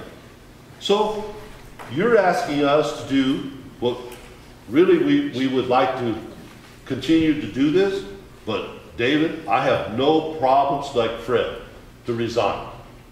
And they can come in here and run. And what I'll do, even better than them, what I'll do is I'll resign and I won't withdraw my P bid. Great. Just do whatever it takes to get the 51%. I think Mel wants to say something over there. I just want to make a clarification that Robert and myself and John Holland do not owe back in our property inside the PB area. I just want to make a clarification. And the other part, Buck and I are partners on the property. And all money, we're partners. And you're saying we can't have a good partnership in this here town? I think it's wrong. But anyhow, I don't care. I will do that, and I'll leave my P bid right where it's at. Let me ask everybody else other than you, David. You got your... Oh, okay. Michelle? I have something important to say. I am a very possible new business owner of a building in downtown Vallejo. Okay, so if I wanted to get on that board because I buy the building from Buck, am I going to be jeopardized? Yes. Because I bought the building from Buck? Yes. Are these people going to be jeopardized because they have done all good because they're connected to Buck? These three men. Okay, Buck, you said something. You said something. You said something. You said something. If you're serious about all of you coming down, let the three of them do it. If the three of them come up and do it, they probably will come down. But you know what? I'll never go up there. With knowing what I know now today, I had no idea about this. But I'll never go up there with those three guys. And I'm telling you, the word will pass quickly. I'm not going to be jeopardized because these men do good and this woman does good because they know Buck. This is so unfair. This is a real, okay, you know what this is? These three guys, I don't know who they are, but these three guys are controlling downtown. And if you guys are going to let them control it, then this town is in trouble. This town is in a lot of trouble. So if they're gonna walk, let those three guys do it. But Michelle, I took it personal because of we understand. These people are all good people. Well, Michelle, we are not going to go away. We have just changed positions. They can put up with the various things that are required by the P bid. And if they so desire to do that, they haven't even made that known, other than with this unique method of trying to get rid of us with any relationship. If you even know them, you can't stay. Yes, Scott. In a non-vested comment, the history of the world has shown that people that demand resignations without a plan to move forward, or ideas that, when you're not doing things right, or you have a relationship with somebody and somebody has a relationship with somebody, that's like somebody protesting nothing. If you want change to come, then you don't just call for change. You actually have a plan in place. And the only thing that memo reads is that the authors feel that we all heard it, but there's been nothing said that once we do get on this board that we will do A, B, C, D. It's just that we don't like the people that are on it because we feel, and you've said it, and the gentleman, I can't remember his name, said there was a perception. Well, just because there's a perception doesn't mean perception is always reality. And if everybody takes perception at face value, then we would never make friends, we would never have relationships, and nothing would ever get done. And I guess that's it. All three or four gentlemen both said that they would resign, but if they would resign, what are we left with? We don't know what we're left with. When a politician resigns, there's an open seat. So, and not in this case, but in the case of a politician, if the politician's bad, not saying that anybody on this board is bad, but if a bad politician resigns, what is that left with? It's left with nothing. So if 3 or 4 gentlemen that we've all heard what they've done, we all know what they've done, if they're going to resign, what have the 3 that are demanding the resignations, what have they done? And not to mention, don't live here. So if they own a couple properties in town, and I guess that's it. How much is the 10%? Maybe I have it. Any other comments? In order to satisfy everyone here, we should just cut them out of the P-bid. What's that? We should just cut them out of the P-bid. It would be nice. Let's just draw the boundaries. But you can't do it at this late date, David. Can we do that? It's going to be, we'd have to go back and see, because you're going to have to do a lot of organizing and send out this thing back out to everybody. I mean, I think you need to first I think you need to discuss with these folks to see where they're at with some of just the initial things that you guys were trying to change and not with this other bylaw stuff. That's what you guys had agreed on. You were going to after this, but then we can look at that if that's really what it comes down to is drawing them out of boundaries, because it's going to be a lot of extra work. I think we need to, find somebody that's neutral to see if they can approach and have a dialogue with the 3 guys. I don't know if it's you, David, and to bring it back to the board because they're not returning our calls, so there's no way to communicate. So if you want to take on the task, I'd be more than happy to, if you want to. We do have a problem here, Ken. We have a timeline. I understand that. I mean, but I'm not the one that's putting pressure on the timeline, but it's those 3 guys. So if they're not willing to call back, and if David Fisher's willing to talk to them. Well, it's fine if David wants to do that, but we're on a timeline that tomorrow this has to be done. And all I'm looking at, and maybe we pull it off of the public discussion and put it onto the board, that what is the best for Vallejo? P-bid is best for Vallejo. It is. It's going to give adequate funds to maintain the security. We've already approved the 2 cameras. I don't think anybody would want to reverse that. The security's been increased. There's a reserve. There is adequate funds for promotion. It's more, the P-bid is more flexible, or the CCRC is more flexible in its ability to change the categories that need to be done, so that if they need more painting or more fixing or more something, that they can be done. So we have left the board, in the short time I've been here, I feel it's in very good shape, that if they want to come in and they want to continue, and Dennis feels that he's done a great job for downtown, fine, let him do it. They're not going to get full cooperation from us as we have in the past. We are going to take care of our own properties. I don't like the way that this has been taken care of, but personally, I'm like Fred. If this is to the betterment of Vallejo, then I'm willing to resign. Seems that some of these people feel it would be. David certainly does. Mr. Sussler seems to agree with Mr. Landau. No, not partially, not. Okay, but seem to be pretty well in line with him. So No, that was not true. Okay, whatever. Yes. I have an idea.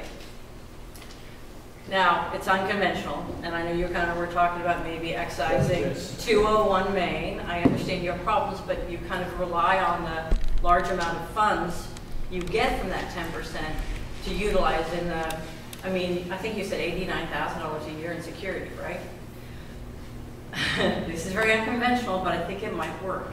Is you guys are a legitimate organization, you can apply for participatory budgeting funds that we have already agreed on. 30% of those tax monies are going to be available to organizations to petition for. And it seems right in line with the intention of that participatory budgeting process to have it go directly into the community. Maybe you apply for those funds and that can make up that difference. Well, that's a very unique situation. Okay. I might ask Scopes, what do you think of that? I think it's actually suggested it. It's what? Very good. I mentioned it to her because that's exactly what participatory budgeting is about. Apparently you guys didn't support the idea. It's a unique concept and it's different, so it's slightly uncomfortable. But this is exactly what it would be for a group to apply for money to go directly into the community, and you could get that done.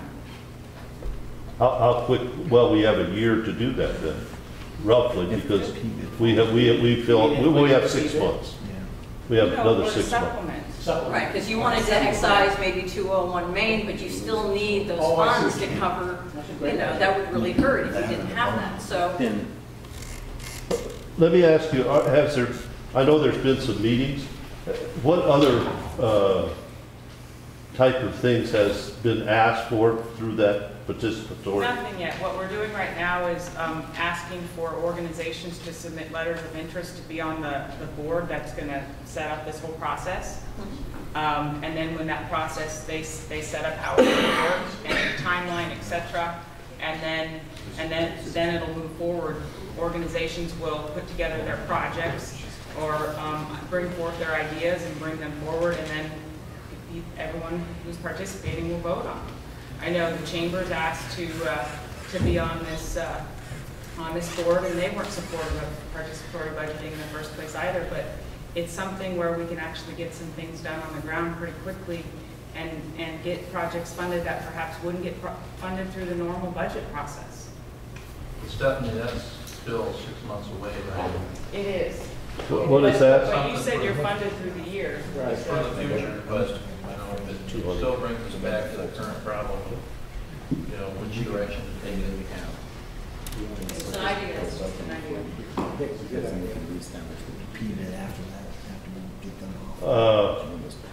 What does the general public feel about that?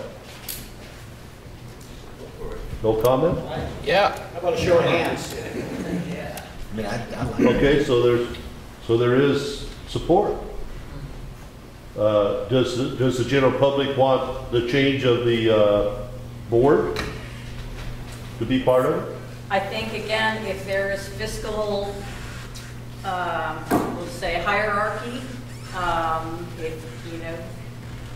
think that there is a conflict there, and perhaps Mr. Fisher's idea is it's perhaps just perception, but it's significant enough, and it is detailed, it is obvious enough that maybe some inroads to mitigate that would be a good idea. I don't want you to take marbles and go home. That's not what I don't think anybody wants. I just see that there is disparity in hierarchy and perhaps a perception of undue influence, and I think it would be worthy to look at. I don't know what the undue influence is. I think it's a perception issue, right? Again, we're coming back to that notion. This perception is sort of the underlying aspect of what is this reality, with all due respect. But I think the sense is that there is, if you will, this sort of coziness about, the board as a whole. And again, I'm from the outside looking in, just these are really how this gets reflected outside in general discourse.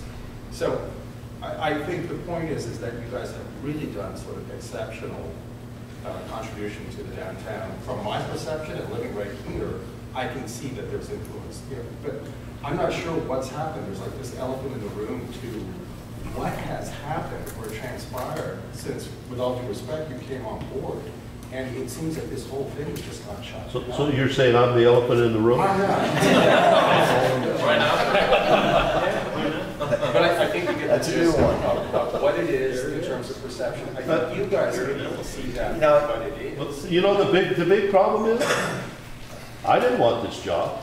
And there you have it. So I don't understand what's going on. But the big problem is, we can't seem to find somebody. There's one of the sharpest guys in town. I understand why he doesn't want them. I will say, to your point, they are not here even representing what the issue is. So I don't even have the insight as to what the hell went wrong.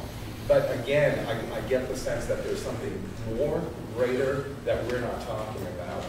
And so frankly, I'm a little more. Well, we're here to talk about it. Well, what I'm saying is they're not. Tom? I just wanted to volunteer to go with you on this peace mission with the information that the board has provided in terms of, I think Robert has indicated, And Buck, you've indicated that you'd be willing to step aside if that makes peace, so that these guys will come back on board with their votes. Whatever that message is that you want to portray to these three people, I'd be willing to do that. And it seems like right now that's the only choice we have short term, to try to do that, and we got to do it tomorrow. So I'm willing to help with that. Beyond that, if they refuse, then the next step, the only step that I've heard is that we have to go to modify the footprint of CCRC. And so that would have to start tomorrow or the next day in order for us to save the organization. If we're able to save the organization, Stephanie's idea is a great one. All the organizations downtown could use more money.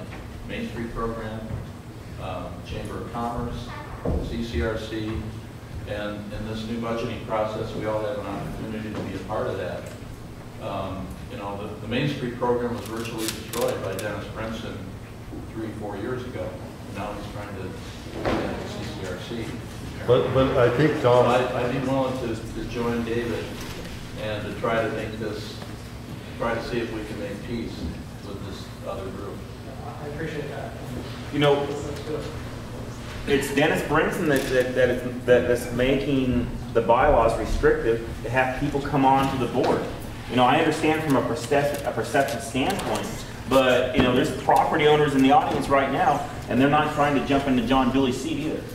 But, you know, as a short-term fix on using participatory budgeting, you know, then you can open up the bylaws, and then you could have a potential of having a more diverse group of board members. And then you don't have this problem. You don't have this inclusionism or exclusionism. yes, Natasha. Sorry about my English. I respect all of you here in Geneva. I know all of you here. Could you speak a little louder? Okay, now. I respect everybody here in the board, individual. But I don't see,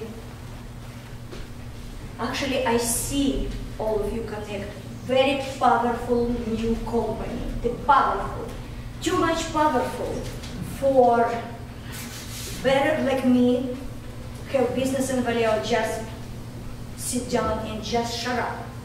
Because too much power. What I have from this organization for my $8,000 already taken from my account? Zero. Your security never crossed Sonoma Boulevard, and I'm next to. I ask your organization to paint my building. So City Vallejo want to give me grant, money, to paint my property. What problem I have with your organization? The gentleman who connect with, he give me a hard time. Finally, City Vallejo give me the money without of your approval. So I only have bad experience. Nothing happened. Graffiti, I clean myself.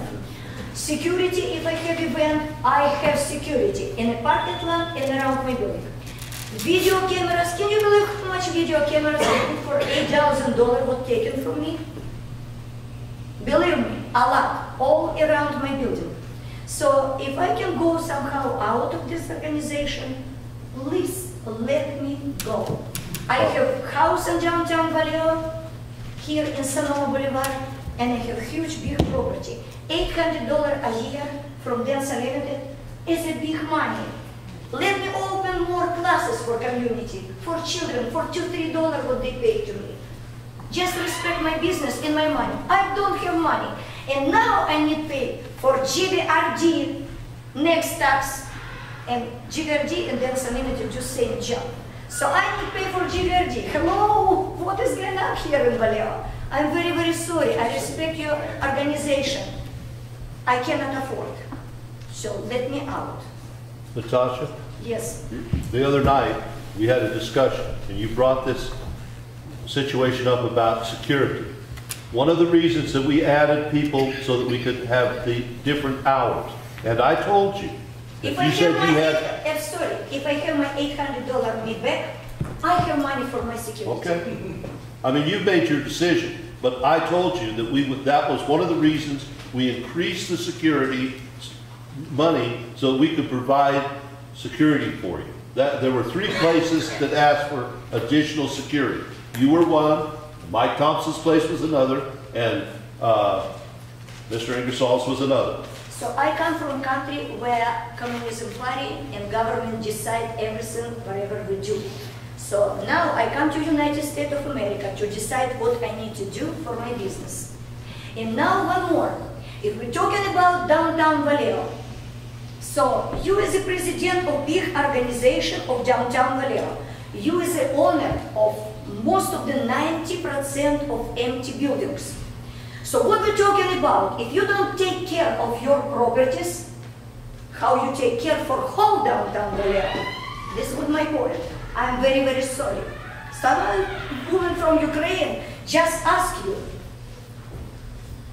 I missed some of what you just said, but our properties are all under construction to come in with new How codes. many years? What's I'm that? 10 years here. So 10 years I see same properties closed. Before I have no idea who is this owner of these properties. But now I know, and more. People who connect with you, even if you don't sell property, like you sell property for this lady who come to downtown Vallejo. How about mortgage? This gentleman give you mortgage? And now you depend on him? Or how going on? So I know what is going on now. What did she say? Mortgages. The gentleman sell your building and mortgage too? You know, Natasha, So I you're know asking. how to shut up the people. I know how to close their mouths. Just raise the mortgage. If you give for 3%, just for this person, don't talking anymore. Shut up from 3%, raise 10%. And this person sit down and yes, I will do everything for you. So this is what my point. I respect you just like a business owner to business owner, but you cannot be here, the president. I'm very, very sorry. All let me go out from this organization. This is my point. I don't know what's happened with me in City Vallejo next. Maybe City Vallejo just kill my business and close my door. They know how. I'm suffering here for 10 years with all whatever happened coming to me, to my business. But I survived. So I feel I can continue survive. So this is what my point. I will not sit down and shut down. I have my shot. I know what is going on in downtown Vallejo. And more, I tell you. 7 years I wait for my permit to rent my building for events. 7 years. I think somebody just look for I go for closure and buy my property for zero. This is what I tell you because I know what is going on here. I see the Bill Mead suffering with his property. I saw him from the beginning, then I come to Vallejo. Where Bill Mead now? So we're looking for next property to go out of business. And this is what is going on. Looks like we need to, I'm very sorry, I don't wanna, I think I make my point. Downtown Vallejo is not downtown Vallejo. It's back downtown. Hi. Thank you. Welcome. Very interesting. Yeah, Bob, Yes. can I ask another question through you? Yes. Annette, let's see, outside date, we could get over a 51% petition into the city council. Outside date. I'll answer your question this way. According to the consultant who Don't just- talk like a politician now. No, I'll answer your question. According to the consultant who just left, if May 22nd was the outside date, so you missed that. And so looking at, we were looking at going on June 12th, which would have cut the 45-day required notice short to 42 days. But she thought she could talk to the county assessor to get that extended. So I am sitting here listening to you because whatever you decide, I need to go back to City Hall and write a staff report. That's due tomorrow morning. And we've already missed the 45-day required notice. However, if that can be changed or extended again by the county, if we extend it, then your decisions hopefully will be made by tomorrow. If not, we'll do like we did last time and give it to the council at the last minute. Because we love that so much.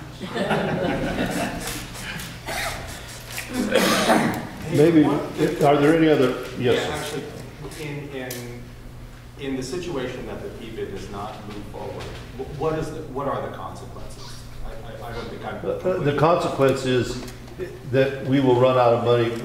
It will end December 31st. And the impact that will have basically on the... Well, it will eliminate the security. It will eliminate all the services that we're doing now. At this point, okay. And that's to suggest that it can't continue forward in the new year because this will... Yeah, that's it. You basically, there's $200,000, roughly $200,000 that will just disappear.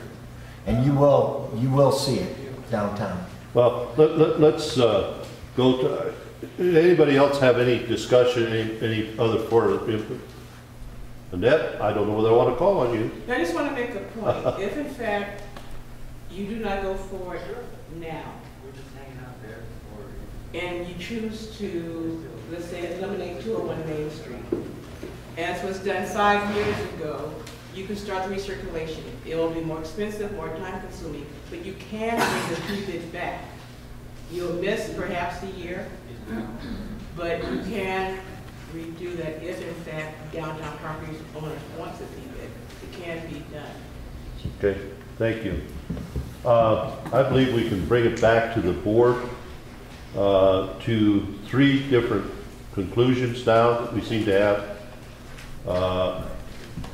One is we continue on as it is and make an attempt to ask to be part of the participatory, if I can get through that word, budget program has been suggested, which that seems to be a very valid situation. It's a small amount compared to the amount of money that's available, I believe. Number 2, we can all resign and let it go forward with the 3 people that aren't here, nor do they express their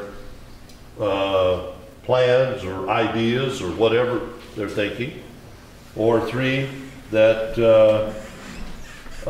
we just move forward and let it expire and then move into the same situation, either trying to get participatory budgeting. If we fail there, then we can close it for a year. It will close automatically, and then we can come back in, redesign the, and I don't know if by taking out that 10% will make the difference to make this viable. I believe that in a year, that the problems that the city has now with the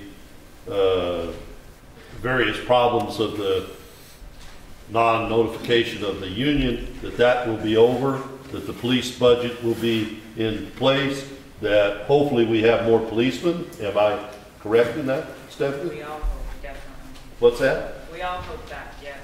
Okay, so the city should be in much more solid, sound situation than it is now, that hopefully we've come out of a recovery in the whole country, that things start happening here in the town, that we can create jobs and bring people here. That's the main thing we need in this town is jobs. So we have those 3 things that are really up to us. I think we should have a discussion with the board now on those 3 projects or situations, and then a vote on it. What happens with our negotiations tomorrow with Tom and I and the 3 holdouts? Well, okay, that's number 4. Well, you should call them tonight. Well, you can't tell them what to do. No, I mean, I'm sorry, I didn't mean like saying, I would recommend that we get a hold of them like as soon as possible. I think that that's very valid, David, but I think we have to have Plan B or... Oh, absolutely. So that's what I'm asking for. So you just add the 4th. So and I would open it to discussion to the board of what the board thinks, of what we should do. Yes, Annette. And I'm sorry, before you go to the board, you need 50+% to go forward in order to go to the resolution of intention, to go forward. The city needs to know that you have that percentage. I'm missing your point. What is it? in order for you to go forward, you need for the PBID to go forward for renewal, we need to know that you have the 50+%. Oh, we understand that. We're hitting the deadline, but if we can't reach it tomorrow, then we have these 4 options. One is to operate until it finishes. That's the end of the year. 2 is to operate it and apply for the participatory budget funds. Look for other funds to carry it forward. 3 is to have David and Tom attempt to get these 3 people to ask for what they want and how they would manage it, or whatever their ideas are. Whether they want 1, 2, 3, 4. I think if anybody's going to resign, you're going to see probably 4 or 5 of us resign, because we do not want to work with them. They've already shown their true colors. But my point is, I understand your point. We have to have the 50%. 51. May I finish? It's so for my staff report that I need to write, there's 2 ways I can do this. And I just need to know, I can send a memo to the council saying that to continue it, because you do not have the 50%. That's one way. Or if you know you have the 50+%, I need to redo the staff report. That's my point. Okay. So tonight. In other words, you think you can continue this further while we try and get... If in fact you don't have the 50% +%, you have to continue it. Well, but we don't. But what we're saying is we have the alternatives of either operating this without the 50% till the end of the year. We're supposed to. To do we took on a responsibility.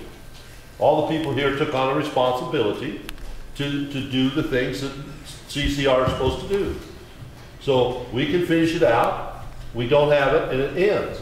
But in that meantime, we can go to the participatory budgeting situation and ask for help to continue this program without having to have a PBID.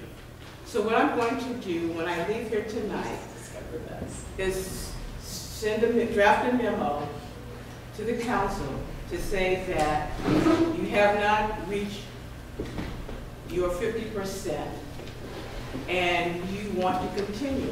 Instead of doing a staff report.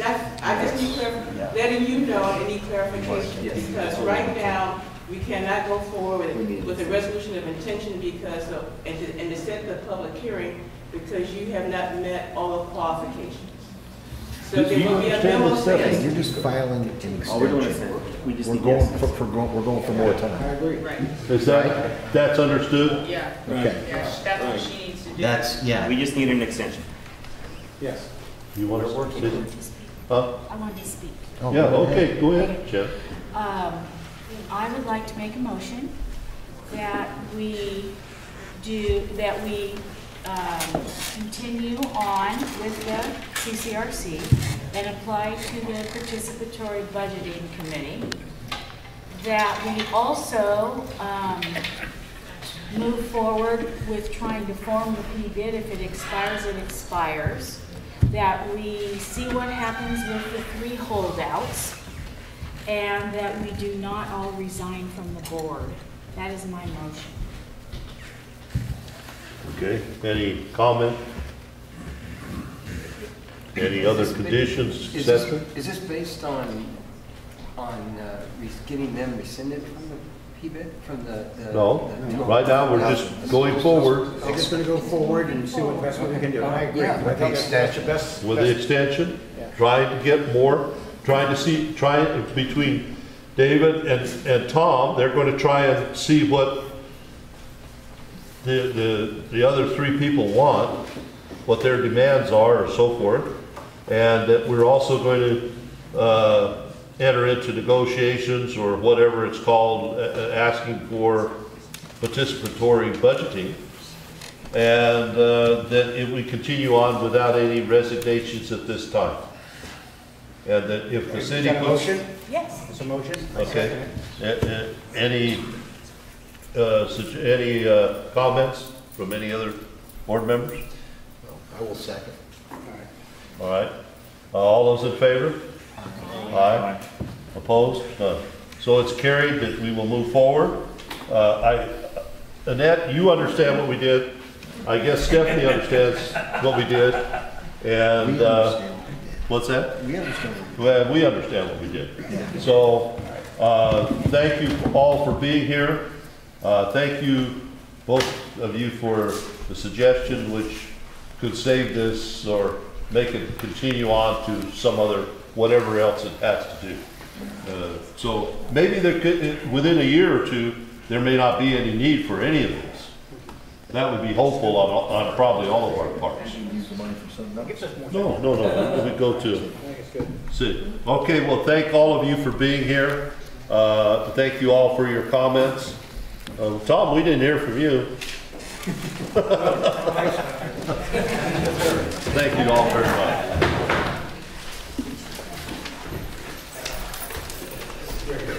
Buck, I know you and I may not agree on things, but I want you to know with Dennis, I did not agree with most of what Dennis said. I think if you listen to what I said, most of it was not going along with what they But see, that's where you and I don't agree. Well, that's okay.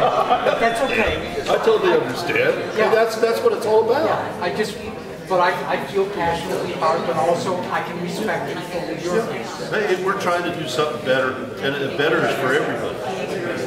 You know, if I gave everybody... Sorry, dear.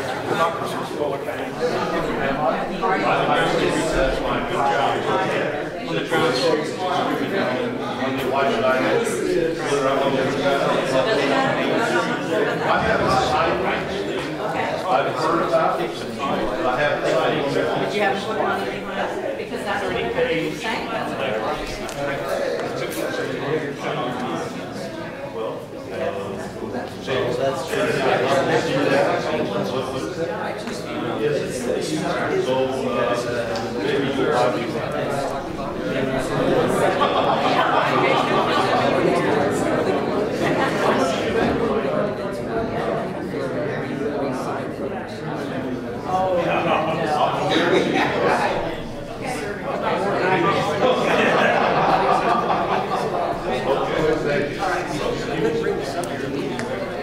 Okay.